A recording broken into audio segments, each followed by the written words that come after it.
Perfect. All right. Well, good afternoon, everyone. My name is Annabelle Pacheco, and I am an investor and a real estate broker. I am part of a global real estate company called eXp Realty. And really the goal for me is to share with you each week pretty much the steps that I took in purchasing my first multifamily deal. I'd like to bring guest speakers in from the multifamily space to just share with us just more knowledge and just more information so that we can expand and also pretty much, giving you guys sufficient or enough tools to go out and do this for yourselves. I really encourage everyone on this call to participate, ask questions. I mean, this is the more questions you ask, the more money you'll make. And you know what? Just don't be afraid. This is just a really safe platform. It's just here for us to share information with each other and really just to learn from each other. I just want to make it very clear that I am not selling anything or offering anything. I am not a financial advisor by all means. I'm just sharing my story with everyone. So a little information about myself. I started in the mortgage industry back in the mid 90s and just refinancing, doing a lot of, I would say a lot of FHA loans and interest rates at that time. I mean, I was refinancing people at 9.5% fixed rates. So, just to kind of shed a little bit of light, I know that, interest rates seem really high right now. But, we had an artificial market or just an artificial market for a few years. 2 and 3% was really not like the real thing. And, 5% is very normal. And it's just, it's good for today's market. I mean, obviously, they say that interest rates should stay at least this is what I'm hearing, that interest rates should stay pretty stable for a bit. But let's see what happens with that. I have purchased over 100 properties throughout my career. I have rehabbed, fixed these properties and sold them. And throughout this process, I've kept properties that I've managed myself, 2 to 4 units, and just kind of constantly was turning properties. And in 2001, the market shifted a bit. I didn't know, my husband and I were kind of like stuck. We couldn't really find any more deals and deviated completely from the real estate world and went into the restaurant industry and built a 150 capacity restaurant from the ground up. That was definitely, it was tough. We had a staff of about 15 people, managers and servers and people in the kitchen, and pretty much did this for about 8 years. And the happiest day of our life was when we were able to hand over the key to the new owner. You know what? It's just like pass over that stress, let someone else deal with it, and we just pretty much went back to what we know how to do and what we like and what we're good at. And really the last 10 years, I have focused my business 100% in representing clients in both the residential and the commercial real estate world. And about 2015, purchased our first multifamily deal, which was 34 doors in Grand Prairie, Texas. And I think it was just, we had, grown. We've been in the flipping and the rehab and flipping business, and we were constantly moving properties. And I think it just kind of got to a point where we're like, okay, how can we start like really looking for that cash flow and that generational wealth, right? That we all hear everyone talk about. And so what we decided to do, let me go back here. What one of our things was, okay, how can we make our money work for us? And multifamily is definitely one of those just products or one of those things that allows you guys to have that. And number one, it produces cash flow. And very simple in a nutshell, rental income minus all of your expenses is cash flow. Number two, how how cool can it be that your tenants are actually paying down your loan, right? You're collecting that cash flow, the rental income, and just all that. I mean, that cash flow covers the mortgage. So that was like a number two for us, like huge. And then number three was appreciation, right? You now have a property that you really hope and you're banking on that it's going to appreciate over the long run. And so it did, which we bought it in 2015. So if you guys have been following the market, you know what's happened in the last, 5, 6, 7 years. And number four, it was the tax benefits that owning multifamily allows you guys to have. And that was number one was appreciation. Can you guys make sure you mute yourselves, please? Yeah. So it was, okay, so depreciation, which allows you to expense a portion of that physical structure each year, right? And then you have that 1031 exchange, which allows you guys to really defer the capital gain taxes. And there's no limit. You can do this as many times as you want, as long as you find that property that makes financial sense. So I want to kind of just briefly run down and give you guys an example of the property, the property that we purchased, and hope that you guys can see how the numbers work here. So what we purchased was a value add multifamily. Okay, and value add, right below you'll see I put the definition of it because I think it's very important that it's the strategy that involves buying the worst property in the best neighborhood and increasing its net operating income, right, and the value of the property through the renovations. So I bought a property that needed a lot of work. And I obviously had the experience because I had done many rehab and flip properties. So when I looked at this, obviously I studied the market, right? You have to become familiar, especially where you're going to buy. You want to know what prices are going for. You want to know what the rents are going for, right? If it's a 2-bedroom, what are they renting for? If it's a 1-bedroom, what is that renting for? And then you're going to use that as a reference so that when we purchased this property, we knew, I mean, you're not going to go in and invest, like granite and super expensive, high quality cabinets. I mean, it's all relative to the neighborhood, to the area, right? And so this property was $850,000. When I contacted the agent happened to be the owner of the property, and I happened to be an agent and a buyer. So we pretty much negotiated. We we didn't need representation. We both negotiated, and I asked if he'd be interested in financing a portion of the sales price. And he didn't say anywhere on the listing that the seller would carry a note or finance. So I always say to everyone on this call, you know what, you've nothing to lose. If you find a property that you're interested, ask the seller if they'd be interested in seller financing or carrying a note. You've no idea what their situation is. They may or they may not, but at least you asked, right? And at that moment when he had, he said that he'd be interested, I know that we probably could have purchased this property with less down payment. Again, I'm not 100% sure because the house, the units needed a lot of work and that property was not producing any income. And in order for you to get a loan from a bank, the property needs to produce, right? So at that moment for me, it was like, you know what? If I'm able to work something out with him and he can carry a note for 2 years, we had the funds, we had the money there, I'll take it. So he agreed, and really we gave him $350 down, and he carried the difference of $500,000.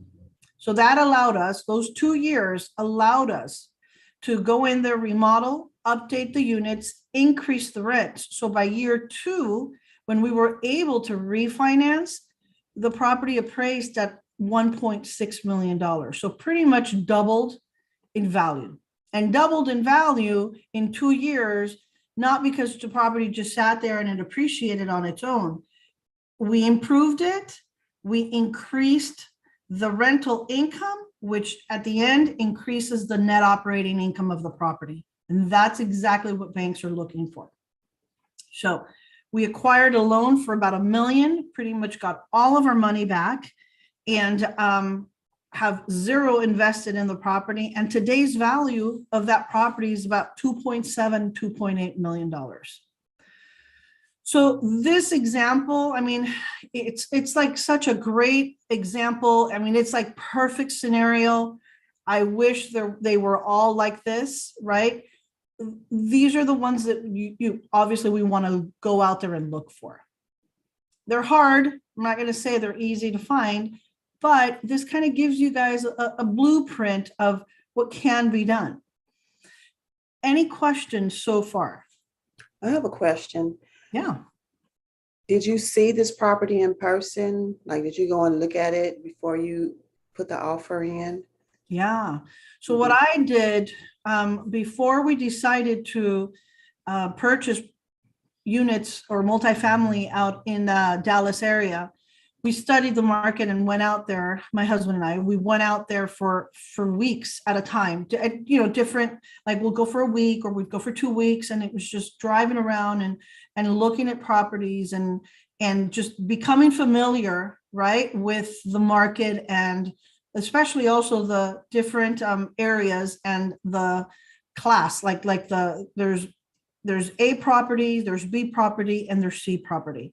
I mean, and there is D property. So we looked at C property, and you just want to become familiar with that. And then once we knew or had an idea of where we wanted to be, then we'd go out there and 100% we'd go and tour these properties. I mean, I happened to be in Dallas that particular week when this property popped up on LoopNet, and I looked at it and I'm like, okay, we got to go see this property. And I told one of my mentors who was out there, I'm like, hey, I want you to come with me. Now, let me rewind a bit.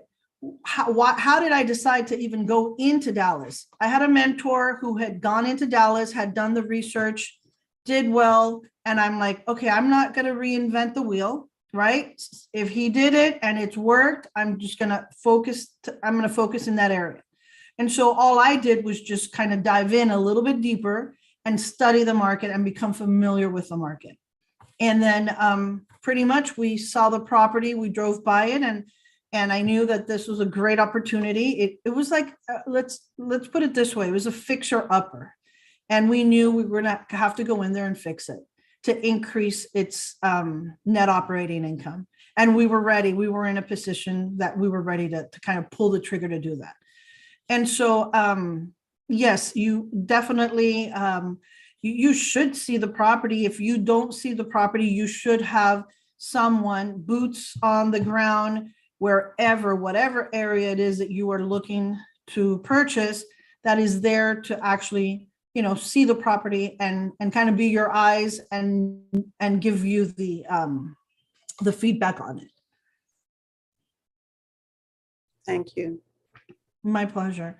So just to kind of get an idea, before I go on, who on this call owns multifamily currently right now, or even units, 1 to 4, 1 to 5 units? If you can just maybe raise your hand. Okay.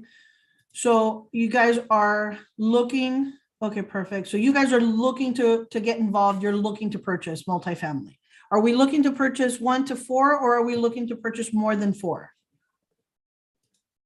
You can unmute yourselves. Just kind of give me an idea. I want to know kind of where this crowd is at.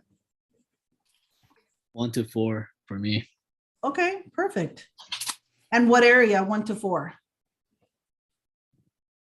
I'm thinking Antelope Valley area. Okay, perfect. All right. So, and really this information here applies a little bit more for, I would say, 20, 30 plus doors, but I'm sure that you can pull information from this for other for 1 to 4 units as well. So this is just a picture of the property, 24 units, 1 bedroom, 1 bath. And then the front building has 10 units, and these are 2 bedrooms, 1.5 bath. Okay, let's see, before I go on, Elizabeth, you have your hand raised.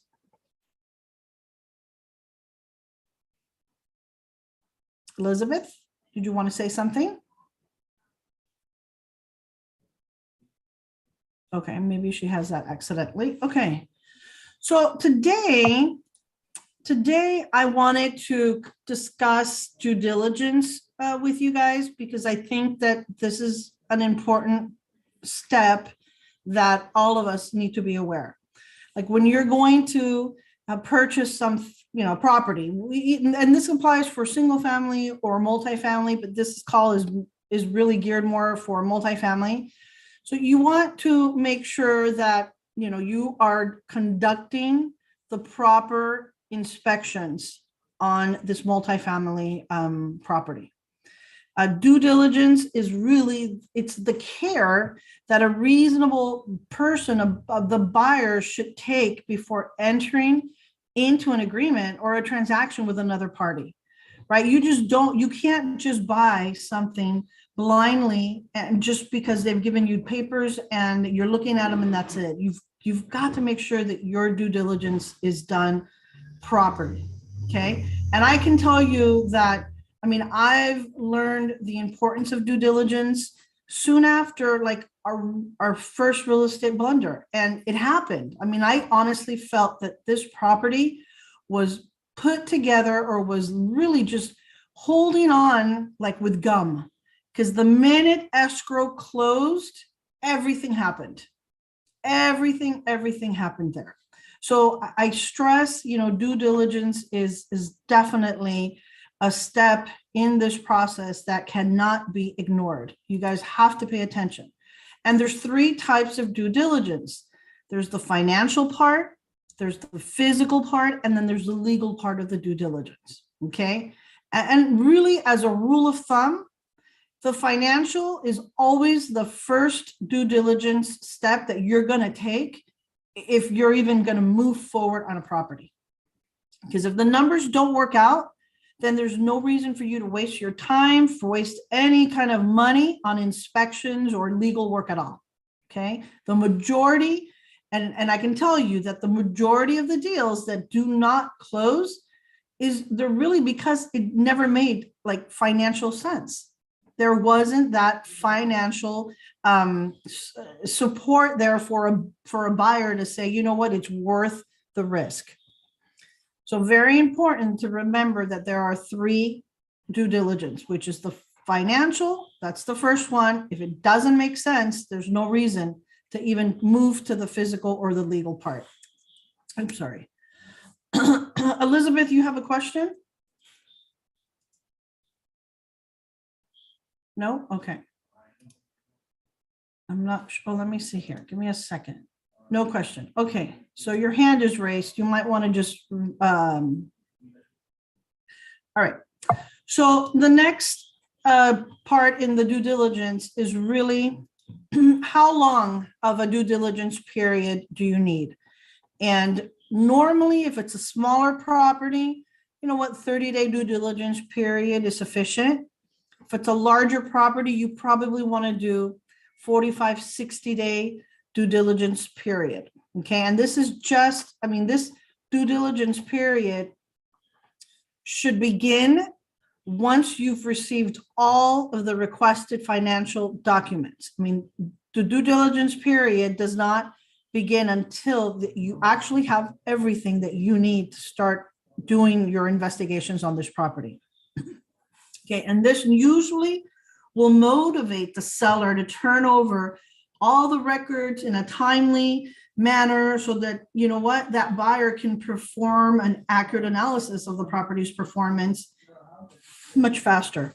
They don't have to, if you're selling a property, especially in multifamily, and you take your time in turning in all those financials, well, guess what? That buyer is not going to start or even begin this due diligence period until they have everything. because there's a lot that needs to be done. So a step-by-step approach to analyzing and purchasing real estate correctly. All right. So number one, you guys want to verify the income. And there is documentation to prove there's documentation they can provide for this. You're going to verify expenses. You're going to calculate the net operating income. Now, if the property meets your criteria, then you can proceed, right? And then you provide, or your agent will provide, a letter of intent or letter of interest. And if not, then you know what? The process is over and you continue and you start searching for another property. Okay. Usually that letter is drafted once you guys or the buyer has looked at the financials and the numbers, financial part makes sense. The agent will draft that letter of intent. You will put a price on that letter, right? A price that you think that the seller will accept. And then once everyone has agreed, then we begin to fill out a purchase and sale agreement. And then is when you begin to perform your due diligence. So there's steps to this, right? It's not you just write up a purchase agreement, go into this, and we go into escrow. No, they're going to provide you with all the income, expenses, the net operating income, just everything about the property. You look at it, it makes sense. You write, your agent prepares a letter of intent. You guys agree on a price. Then we get to the purchase agreement, and then you begin performing your due diligence. Any questions so far?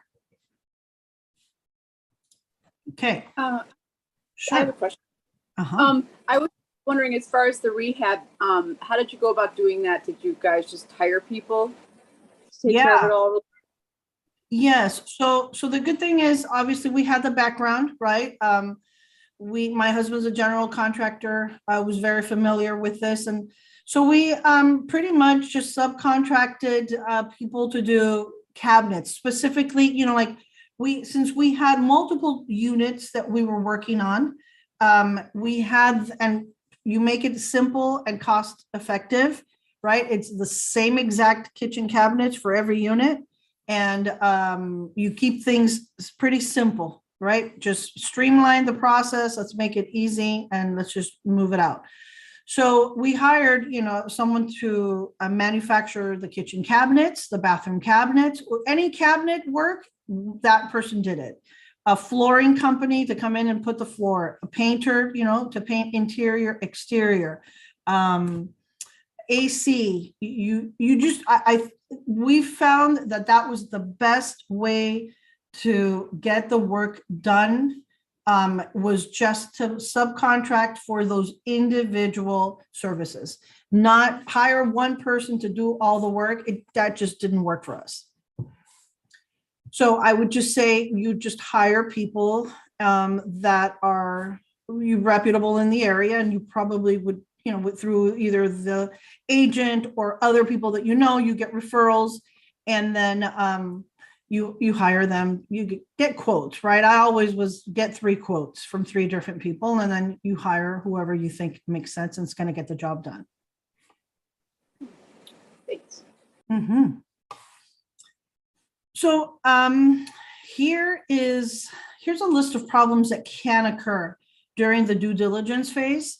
And this is something that you really do have to pay attention. Repair costs could possibly be large, or even capital improvements are larger than what you had estimated going into this. Okay, so you looked at the financials, they made sense, you decide to move forward, and then now you begin your due diligence period, and we're coming, you have maybe foundation issues, and I'll get to it more, but we're looking now at repair costs being a lot more than original, okay, or what we thought. Poor tenancy with low security deposits. That's huge. Okay, we do see that a lot. Leases don't match the lease schedule that were given to you so that you can review and do your due diligence. possibly you run out of time, and property owners not cooperative, right? You don't get all the stuff that you need to get. So these are some of those problems. Now, all of these problems can obviously be addressed with the seller, okay? So if you see, like, if there's unseen repairs, such as, and these are just basics, a roof, like you have to replace the roof, or you have damaged foundation, right? You can always go back to the seller and ask for a price concession to actually be able to fix those damages, okay? Now, I will tell you that in this real estate world, investors refer to these price concessions as retrading, and brokers don't like it. I mean, you don't want to be labeled as a retrader. They don't like working with investors that are going to go in there, offer a price, and then try to get them to lower the price based on, certain repairs that the property needs. I mean, they want you to do your due diligence. They want you to take all of that into consideration. And usually someone that's done this multiple times, they have a team, right? They'll send out a roofer, they'll send out an AC guy, they'll send out a foundation. I mean, they'll send everybody out. They'll want to do all those all that during that due diligence period, so that they know exactly what they're getting themselves into. And now there are legitimate considerations that sometimes have to be taken by the seller of the property, and stuff like that. You know what, you can always go back and ask your broker, right, to just request some sort of a concession. Now, if the leases do not match the schedule, then pretty much you can either have the owner produce the leases or adjust the income according to what those leases show. Okay, so it's very important that it is their responsibility, that if they're telling you that they're getting X amount on that, for that unit, they're getting X amount, then they either provide you with the documentation that proves that, or they've got to, they got to remove it and reduce that income. Now, if the property contains poor tenancy, then this should be reflected in the price with lower occupancy figures and lower rent collections. Okay. So I'll tell you that as an investor, my number one rule is to buy a property on its actual numbers. And that's how everybody really should be doing. You should buy a property based on actual numbers. A lot of times, and this is something that you have to beware, they will do pro forma numbers, right? This is pro forma means, hey, this property could produce this in the future, so I'm going to sell it to you today at this future price. No, that's not how it works. At least I'm not going to invest that way, right? I want to invest based on what are the numbers, what are those actual numbers now? Okay, and so you always have, during this due diligence period, you always have the opportunity to go back to the seller and, like discuss these discrepancies and come up with some sort of either a number that you guys can use to reduce the purchase price, or if he doesn't want to reduce it, then you know what, then it doesn't make sense for you to even continue with the purchase. Now, if you run out of time, very important that you may be at risk of losing your down payment. So this is where you will have to ask for an extension of time to perform and to close the deal. And usually the agent representing you they're pretty good at monitoring that and kind of letting you know that like your time's coming up and that we need to kind of finalize it. And if you need extra time, obviously, that's something that could be worked with. And they're usually, I mean, I've been in deals and usually it's nobody wants to kill the deal, right? We're in business to make these deals work. It's difficult to deal with an cooperative seller. I mean, that's just going to be tough. And you don't want to be put in a situation like that. And some sellers are a pain in the butt. Some are super disorganized. And you really have to have patience, really in both situations. And just remember that, if you come across a situation where that seller is uncooperative, or, if they're just a mess, because that happens, you just have to keep your eye on the price and remember, why are you looking to invest? Why, what's important about this property? And so you kind of push through that. Oops, I'm sorry. All right. Any other questions here? Let me see here. Okay. Let me stop sharing this for a bit here. So let's just talk a little bit here. And I know that's a lot of information. And any questions? I have a question. So when the seller is selling the house or the multifamily unit at the pro rent rate, Forma. the pro forma rent rate, that means that they're actually marketing it for a higher price? when they're That trying to means, sell it? yeah, so that means that they're selling, they want to sell you a property that if repairs are done, so if, let's say you're buying, it's just basically, they're trying to sell you a property at a price that would already have those repairs would have already been done. Right, so they are trying to walk away with that pro forma number, that higher number, but they actually didn't put the money in to get to that higher number. But they know that if someone comes in and fixes this property up, it's going to increase the net operating income. But you should not, as an investor, you can't buy at a pro forma number. You have to buy at actual, because the property is producing X amount right now.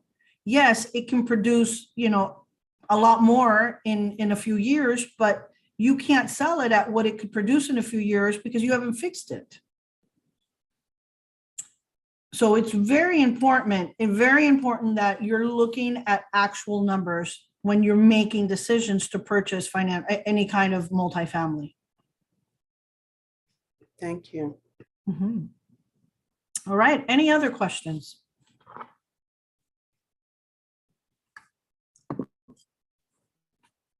I mean, this is open. I need you guys to participate. Ask me some questions. Let's talk about, I have a what are you? question.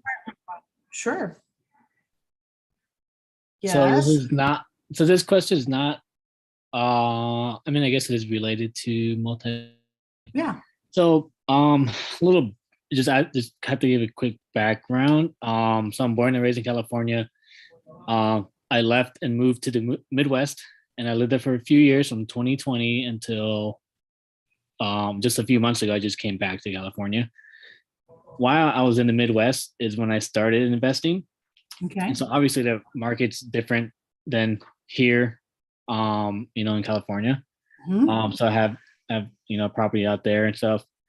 Now I haven't bought anything since being here. And I'm not that familiar with the real estate here. Just because when I lived here and I was younger, I was like, had an apartment and stuff. And then obviously, like I said, my real estate journey didn't start when I was in the Midwest. So I was dealing with different laws and Different market. Uh-huh. yeah. So I'm used to that. So California a little different. It's new to me, as far as like the real estate goes. So, but I hear a lot of things about the real estate market here and like the rent control, and it's like it's more tenant friendly, not landlord friendly. So I'm a little scared investing in this market. I would like to, just because I know the area. I was born and raised here, living my whole life. Like I know areas, so I have like quote unquote advantages, whatever. Right. And I know appreciation is a big factor here, and that's kind of what I'm going after. But I'm just wondering, like, I don't know, maybe you can convince me or someone else or whatever. Like, why, if I'm gonna go for appreciation markets, why California as opposed to other states that are more real estate friendly? Like, I don't know. Texas. Well, or- I mean, I'll tell you, I'm probably not the right person to ask that question because I do live in California, but I don't want to invest in California. I'm not happy about it because it is definitely not a landlord-friendly state. And I don't want to deal with, tenants having the right to stay in a property for a long time and not pay, or you can't get them out and you got to pay them, thousands of dollars to get out. And it's just, I don't want to deal with that. That's Mhm. why I went out of state and I have a lot of investments out of state. I'm not in California. So, I mean, that's why I said I'm not the right person to ask here in California. Now, I'm a real estate broker. I represent clients and they're constantly buying and they rent them out and they're happy and they love it. Now, they're not doing units, right? One house, two houses, three houses is still very manageable. You're not at, I mean, there's always a risk, but it's not like a major risk, right?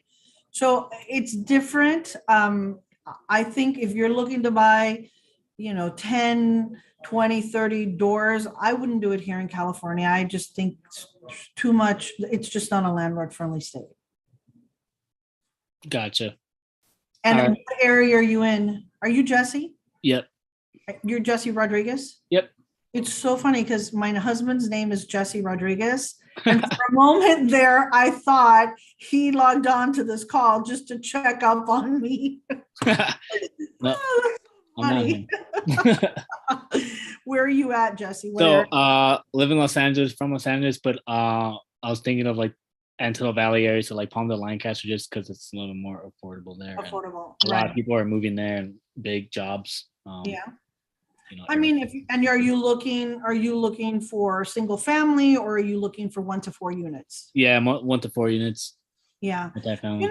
I mean, I think that's not a bad market. It's definitely not a bad market, and it's got to make financial sense, right? If you find something that you can, with your 20% down, right? I don't know. Are you buying it as an investor or are you buying it and you're going to live in one and rent the other 3? No, it'll be as investment. Investor. Yeah. So if you're going to put 20% down and it's got to make financial sense.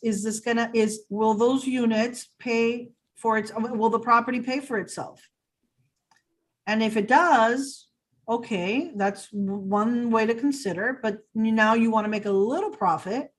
Is there a way for you to make something on this property? And then you bank on obviously appreciation over the long period, right? The long haul. Right. I mean, don't buy it thinking that, you buy it today and in 3 months, you've made $1 million. This is a process, and real estate takes time, and you hope that you buy when the market, I mean, look, who would have thought just these last 3 years, the real estate market would have boomed the way that it had?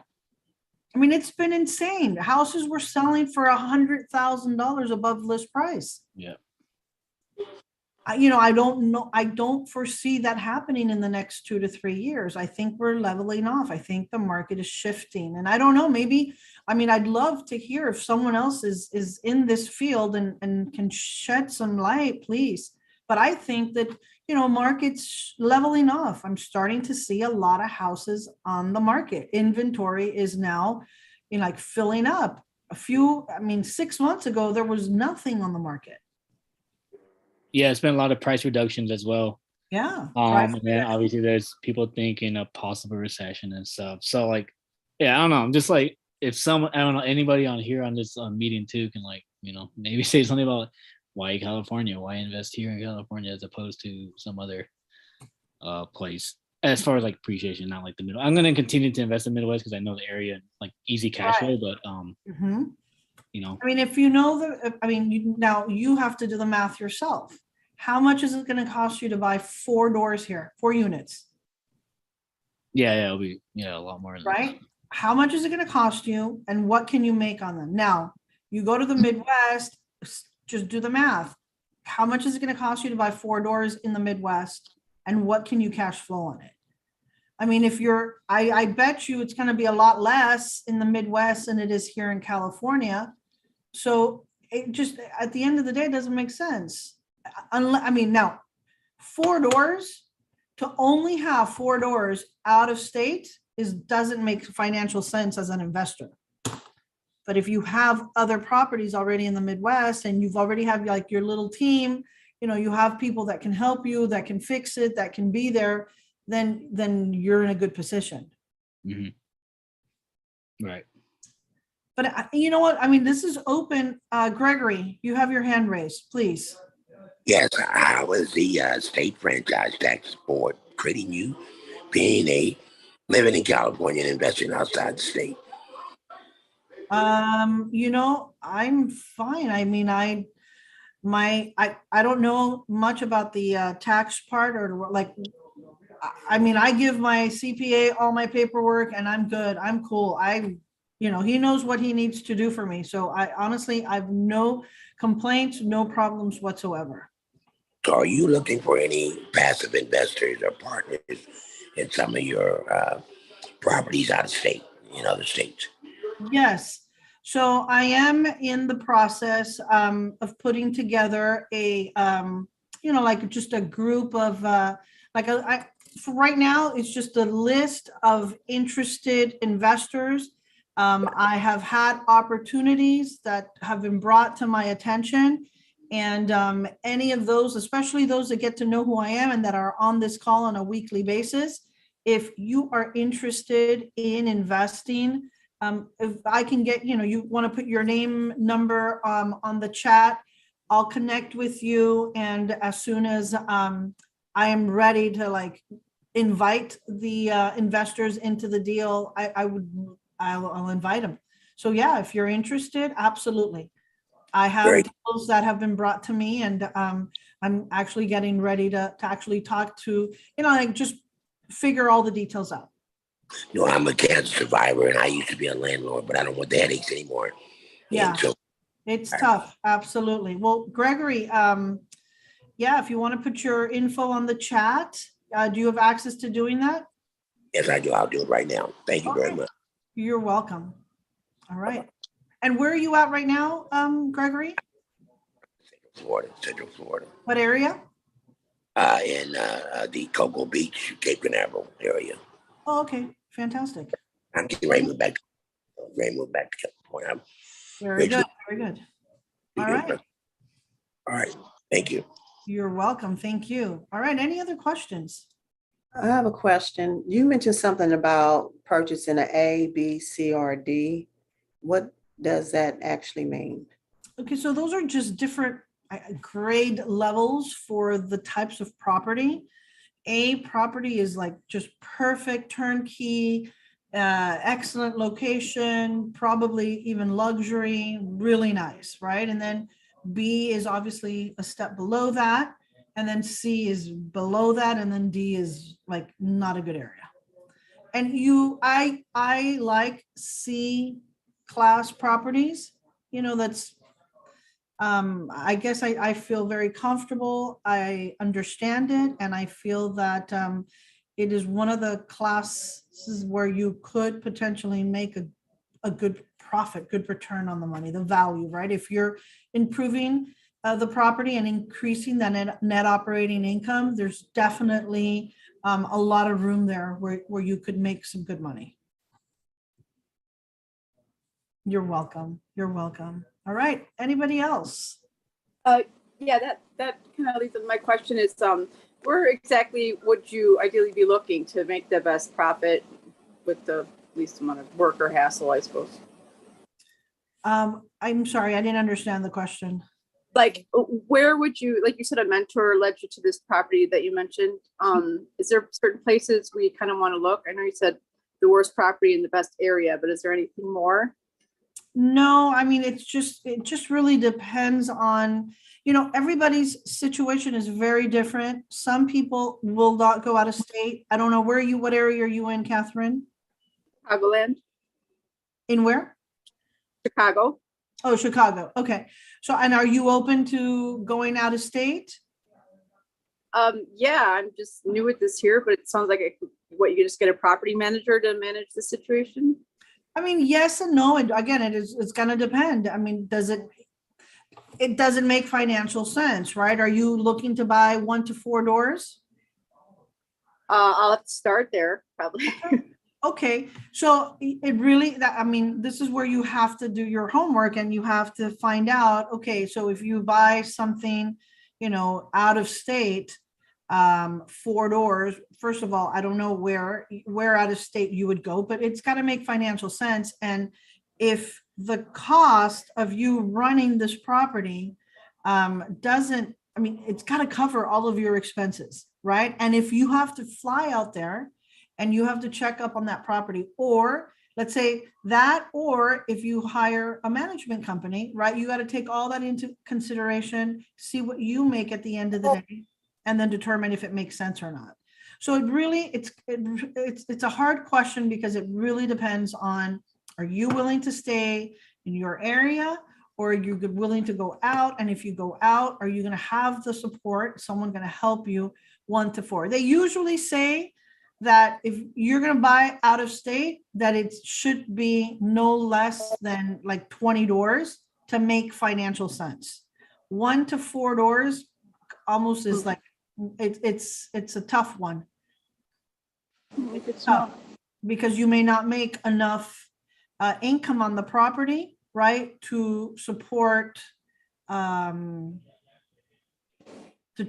like maybe, your airfare, going out there, checking up, making sure things are getting done, because you will have to do that. I mean, unless you have someone that you trust that can do that for you.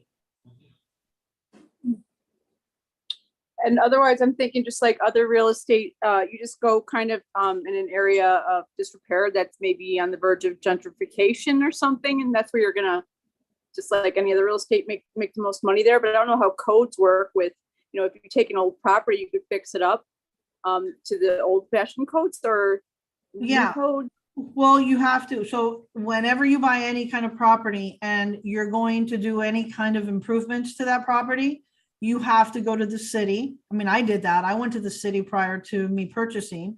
You want to find out, what are they looking for? What do they want to see, right? What are your ideas, use or suggestions? And you talk to them about it, and they're going to give you like, either it all sounds good, like you're going to get that green light that yes, you can do what you want to do, or no, it's not going to happen. So these are things, if you're going to buy a property in a gentrification area, you want to do your due diligence. And obviously, if you're working with an agent will also help you and should be able to give you that information. But I think you have to do the numbers to see if you're going to buy between 1 and 4 out of state, if it makes sense. Thanks. Yeah, my pleasure. All right, any other questions? Are we all good? Do we all know, are we all going to go out and buy multifamily or 1 to 4 units in the next, let's say next 30 days? I'd love to hear that. That would be great. Can I just clarify, did you spend 350, if I can ask, 350,000 cash, and then you took out $1 million loan to rehab it? Is that what you did? No. So what I did, I bought the property for $850,000. And the seller financed 500,000 of it. I gave him 350. And then, so he was my lender on the $500,000. So I made monthly payments to him on that balance for 2 years. And it was interest only for 2 years. I had additional money that I had saved up, and I used that for the repairs. And then year 2 is when we refinanced, and the property, after all those improvements that we did to it, and we filled in the units and increased the rents, it had doubled in value. So I was able to really like just cash out $1 million. I could have gone a little more, but I think we went, $1 million. And that pretty much gave back all my initial money. So I have no money invested in the property. That's awesome. So you kind of really needed the 350 cash to do that deal with the seller, right? Yes. I mean, I don't recall, but I know that we needed to give him at least 300 or 350 in order for him to be able to carry the difference. And I think, if I'm not mistaken, he probably owed the bank about that much. And so what we did is basically, we give him the money, he pays that off, and then he's just financing the 500,000. And he probably made more money from the 500,000 that he lent us than what he was producing on that property, because it was just, he didn't have the money to improve it, to manage it properly. I mean, it was just, he was not doing a really good job. Yeah, so it worked out to our benefit, that's for sure. All right. Any last questions before I say goodbye to everyone? All right. Are you doing more of these in the future? More related classes like this? This is Every great. week, I do this class every single week, Wednesdays at 2 p.m. Pacific time. Next week, I have a lender joining us who's going to talk about, the different programs, like lending programs out there for you to be able to go out and invest in multifamily. So I urge you guys to come back. And I try to, maybe every other week, I try to bring in a guest speaker. And just again, so that it's just a platform where I'm sharing my experiences, what I'm doing. I'm bringing in other people from the multifamily space to share so that you all learn. And you know what? I learn as well. And we can all go out and do this. And just here to support. I am in California. If any of you are, can I ask if any of you are real estate agents? I am. You too. are, okay, okay. So if you're a real estate agent and you're here in California, we're doing a monthly live event, and it's here on the chat. You could join us. It'd be a great opportunity to meet you, and you never know, we could, work together, do something, and it's going to be this coming July 1st, which is a Friday. We're meeting at the Holiday Inn and Diamond Bar. So click on the link and register if you want to come out and meet us. And then we're taking it actually a little bit more, a little deeper. If you're a real estate agent and you want to learn the listing presentation and contracts, we're doing a workshop as well. And that's on Tuesdays from 10 to 11:30 in the morning. And that's in Pomona. Here near where I'm at. It's one of the lenders that's affiliated with us who's pretty much giving us the space to do these classes. So a lot of good stuff, and really it's just to stay connected with different real estate agents in the area. And so, yeah, so Catherine, I'm here every Wednesday at 2 p.m. Pacific time. Great. All right, I so will. very good. So we've got the links on there. Feel free to connect with me. And Gregory, I'll definitely be in contact with you. And if anyone would like to connect with me as well privately, I'll put my information on the chat. And I thank everyone very much for joining my call today. And I look forward to seeing you guys next week. All right. Have a wonderful day, and see you guys all. Take care. Thank you. You're welcome. Take care.